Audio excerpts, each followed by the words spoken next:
Hello friend, कैसे आप लोग। आशा करते हैं आप सभी अच्छे होंगे, मस्त होंगे, तंदुरुस्त होंगे और अच्छे से स्टडी कर रहे होंगे। तो चलिए फ्रेंड्स, आज हम इस वीडियो में कराने वाले हैं एनसीईआरटी का क्लास 6 का हिस्ट्री है, इतिहास अध्याय 3, जिसका नाम है दिल्ली के सुल्तान।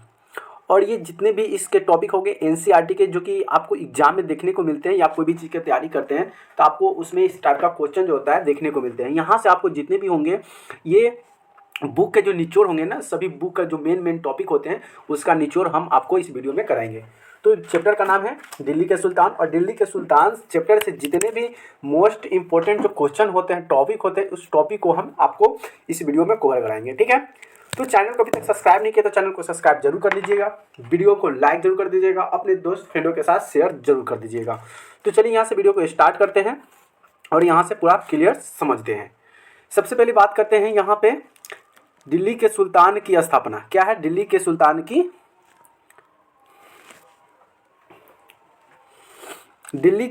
की स्थापना। तो स्थापना की हम बात करेंगे और फिर यहाँ से पूरा टॉपिक मेन जो इंपॉर्टेंट टॉपिक हो हम सभी कराएंगे। सबसे पहले बात करते हैं कि 11वीं सदी के अंत में दिल्ली में राजपूत राज पृथ्वीराज चौहान का शासन था। और ये बहुत ही जो अंग्रेजों से लड़े, मुगलों से लड़े, ये सबसे ताकतवर योद्धा कह जाते हैं हमारे पृथ्वीराज चौहान।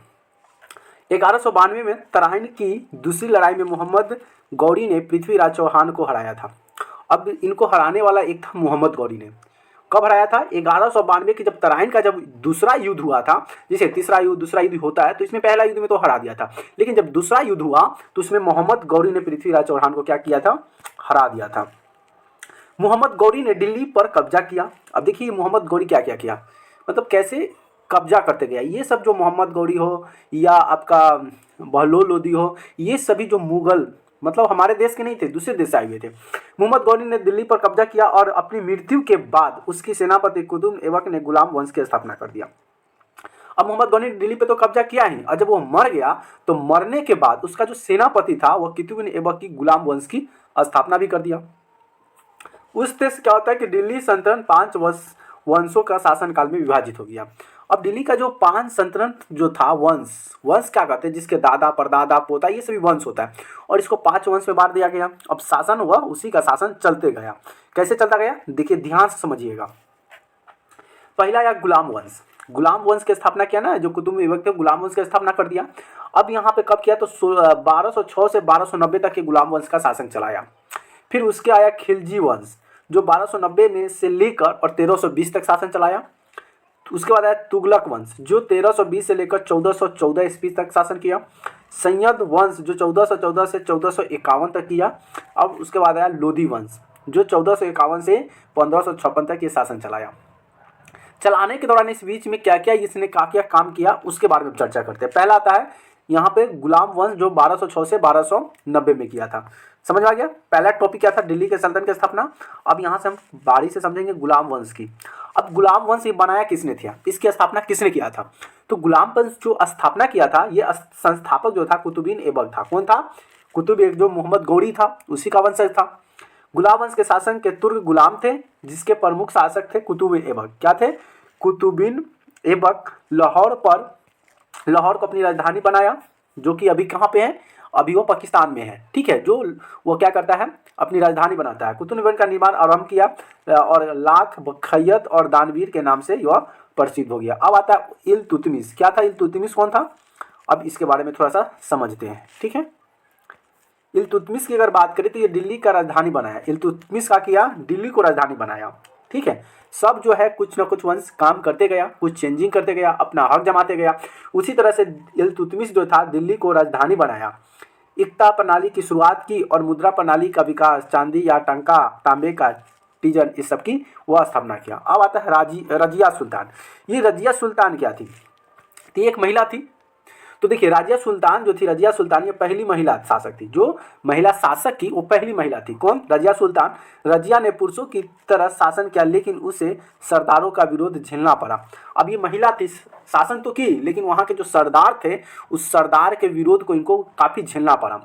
उसके बाद आता है गयाउद्दीन बलबन। ये बलबन क्या था कि शक्तिशाली शासक था, इसके पास बहुत शक्ति थे, सेना थे, पावर था।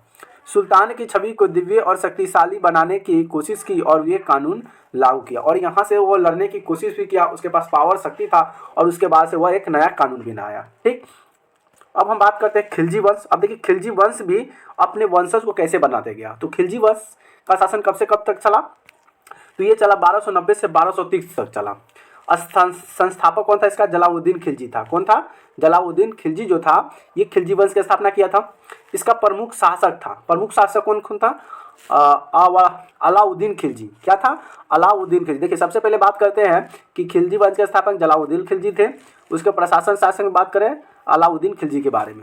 इसके बारे में क्या बात जानते हैं, सबसे सफल क्या है, सबसे सफल और प्रभावशाली शासक थे कौन, खिलजी वंश। और दक्षिण भारत पर विजय मलिक काफूर के नेतृत्व में देवगिरी, वरंगल और मदुरै पर आक्रमण किया। किसने, खिलजी वंश ने। और इस कुछ सुधार भी किए थे, जो कि कुछ अच्छे भी काम करते हैं तो कुछ बुरे भी काम किया, तो कुछ सुधार भी है। क्या क्या क्या सुधार किया, तो बाजार नियंत्रण प्रणाली लगाया, अनाज और अन्य वस्तुओं की कीमतें तय की, किसानों पर कर बढ़ा दिया और मुगलों का आक्रमण में सुरक्षा किया। अब ये ऐसी शासक थी, देख लीजिए कि अपने ही अलाउद्दीन खिलजी क्या क्या कर दिया, बाजार पर नियंत्रण प्रणाली लगा दिया।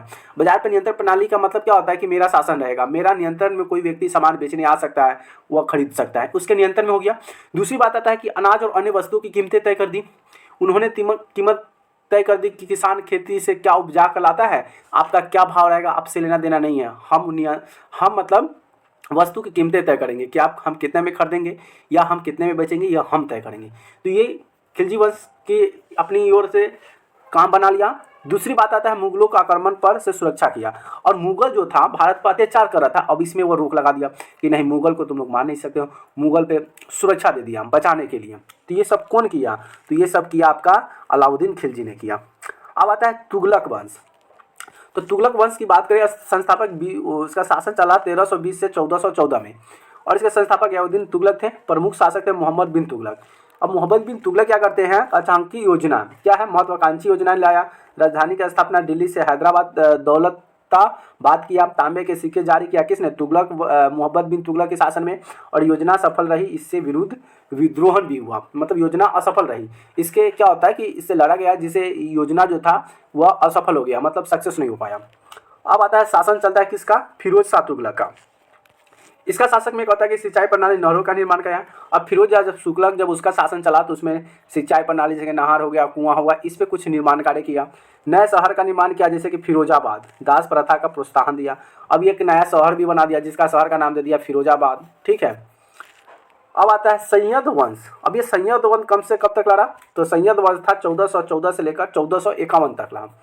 इसका कमजोर वंश था, इसे कमजोर वंश कह सकते हैं। और संस्थापक इसका था खिलजी खां। कौन था, खिलजी खां। देख रहे हैं ये मुगल वंश पूरा समय खां ही भरा हुआ है।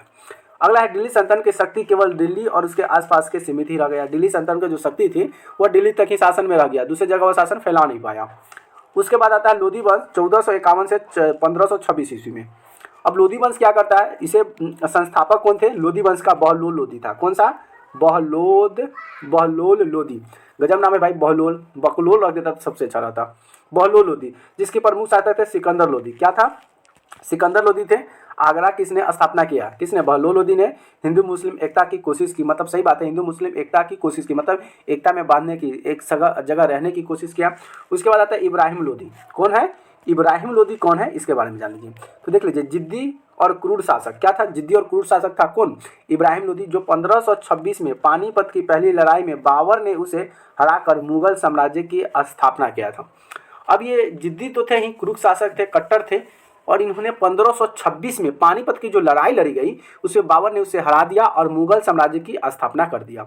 प्रशासन और साम्राज्य। अब नई टॉपिक जो आता है प्रशासन और साम्राज्य, इसकी बारे में चर्चा करते हैं। ये क्या कहती है, प्रशासन और साम्राज्य की बात करें तो ये प्रशासनिक व्यवस्था थी, एकता प्रणाली थी, भूमि का विभाजन और कर संग्रह का था। संग्रह का मतलब होता है एकत्रित करना, जैसे कि भूमि हो गया, यानी कि खेत पर जो काम करने वाले व्यक्ति हो गए उसका विभाजन किया और उसका संग्रह किया, यानी कि सभी चीज़ को, कर को एकत्रित किया। अधिकारी एकतावाद था। क्या था, एकतादार था। सुल्तान को अल्लाह का प्रतिनिधि माना जाता है। अब किसको, सुल्तान जो था, सुल्तान क्या मानता था, अल्लाह का प्रतिनिधि मानता था। सेनाओं को मजबूत संगठन था, किसका, ये सुल्तान का। तो उसका जो सेना था बहुत मजबूत था, कट्टरपंथी भी था। अगली बात करते हैं समाज का। समाज हिंदू और मुस्लिम संस्कृति का समागम, वास्तुकला और कला का विकास। सुल्तानों ने मस्जिदों, मकबरों, किलों का निर्माण करवाया था। किसने करवाया था? सुल्तान ने। अब हिंदू मुस्लिम जो था संस्कृति का समागम था, यानी कि एक साथ मिलजुल कर रहता था, लेकिन वास्तुकला कला का भी विकास हुआ, समाने का विकास हुआ। जो कले विभिन्न प्रकार के जो मंदिरें थे उसमें कलाएं बनाई जाती थी, मूर्तियां बनाई जाती थी, उसका विकास हुआ। फिर बाद में सुल्तान ने कहा क्या, मस्जिदों, मकबरों और किलों का निर्माण करवाया, बड़े बड़े किलों का, जिसमें अपना शासन कर सके, उनका इसने निर्माण कराया। किसने करवाया? सुल्तान ने करवाया। अगला है कि दिल्ली के सल्तनत का संस्कृति योगदान था। अब दिल्ली के जो सल्तनत था उसका संस्कृति योगदान था। क्या संस्कृति योगदान था? पहला है वास्तुकला। क्या था?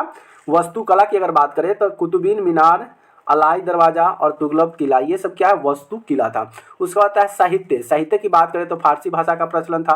अमीर खुसरो जैसे विद्वान जो थे वह फारसी भाषा के प्रचलित थे और उन्होंने साहित्य का योगदान दिया। अगला है सामाजिक परिवर्तन। समाज में परिवर्तन होना भी जरूरी था। कुछ जो पुरानी रीति रिवाज है उसको भी खत्म करना था, तो सामाजिक परिवर्तन हुआ। क्या क्या परिवर्तन हुआ? तो धार्मिक सहिष्णुता और सांस्कृतिक आदान प्रदान, ये सब की कमी हुई। अगला है दिल्ली सल्तनत का पतन हुआ। दिल्ली सल्तनत का पतन कैसे हुआ? तो सल्तनत कमजोर प्रशासन और विद्रोहन को कमजोर हो गई और 1526 में बाबर ने पानीपत की लड़ाई में इब्राहिम लोदी को हराकर मुगल साम्राज्य में नींव रखी। अब क्या होता है, दिल्ली सल्तनत जब पतन हुआ तो उस समय जो सल्तनत जो था, कमजोर प्रशासन, जिसका सत्ता कमजोर थी, प्रशासन कमजोर होता है, जो कुछ कर नहीं पाता है, जिसके हाथ में जितना ज़्यादा पावर होता है वह सत्ता को चलाता है, अपने अधीन ले लेता है। तो क्या था, कमजोर प्रशासन था, विरोध में कमजोर हो गई। अब मान लेते हैं कि कोई युद्ध में जाइएगा और युद्ध में आपका जो दल होगा, आपका सहपाठी होगा, आपके सेने कम होंगे तो आप लड़ाई में क्या हो जाएंगे, हार जाएंगे। लेकिन आपके विपरीत अगर आपके सामने वाले के पास हथियार ज़्यादा है, सैनिक ज़्यादा है, तो वह जीत जाएगा। तो इसी तरह से सल्तनत जो था, दिल्ली सल्तनत का जो पतन था वह कमजोर प्रशासन और विद्रोहन में कमजोर हो गया था। और 1526 में बाबर ने पानीपत की लड़ाई में इब्राहिम लोदी को हराकर मुगल साम्राज्य का नींव रखा। अब इब्राहिम लोदी हार गया वहाँ पे और मुगल जो था वहाँ पे जीत गया, क्योंकि मुगल के पास हथियार सैनिक बहुत ज़्यादा था। आज जीत गया और अपना शासन शुरू कर दिया। तो मुगलों ने बहुत ज़्यादा दिन तक शासन किया। अब मुगलों के शासन करने के बाद यहाँ के जो मुसलमानों थे, मतलब अंग्रेज तो शासन करके चले गए, लेकिन सबसे ज़्यादा यहाँ के मुगलों और मुसलमानों ने शासन किया। अगली बात करते हैं, इससे निष्कर्ष निकलता है। इससे निष्कर्ष क्या निकलता है कि दिल्ली के सुल्तान ने भारतीय इतिहास में महत्वपूर्ण भूमिका निभाई। उन्होंने शासन, कला, संस्कृति और समाज में गहरा प्रभाव छोड़ा। उनकी प्रशासनिक प्रणाली की वास्तुकला आज भी सराहनीय है। किसका? जो दिल्ली के सुल्तान जो था वो भारतीय इतिहास में एक महत्वपूर्ण भूमिका निभाया। सुल्तान, क्या? सुल्तान, गौरी नहीं, सुल्तान, जिन्होंने शासन, कला, संस्कृति और समाज में गहरा प्रभाव छोड़ा, जो कि एकता बनाने का भी प्रण ठाना। उन्होंने प्रशासनिक प्रणाली और वास्तुकला आज भी सराहनीय है। उनकी बातों को सराहा जाता है, उनकी बातों को याद किया जाता है, समझा जाता है। तो यहाँ से आपका चैप्टर जो 3 था, क्लास 7 का चैप्टर थे दिल्ली का सुल्तान, जो कि यहाँ पे मैंने पूरा कवर कराया, जो कि मोस्ट इंपॉर्टेंट टॉपिक होते हैं उसको मैंने आपको कवर कराया, बताया। तो आशा करते हैं कि आपको वीडियो बहुत अच्छी लगी हो। वीडियो अच्छी लगी तो वीडियो को लाइक जरूर कर दीजिएगा, चैनल को सब्सक्राइब जरूर कर दीजिएगा, अपने दोस्तों फ्रेंडों के साथ शेयर जरूर कर दीजिएगा।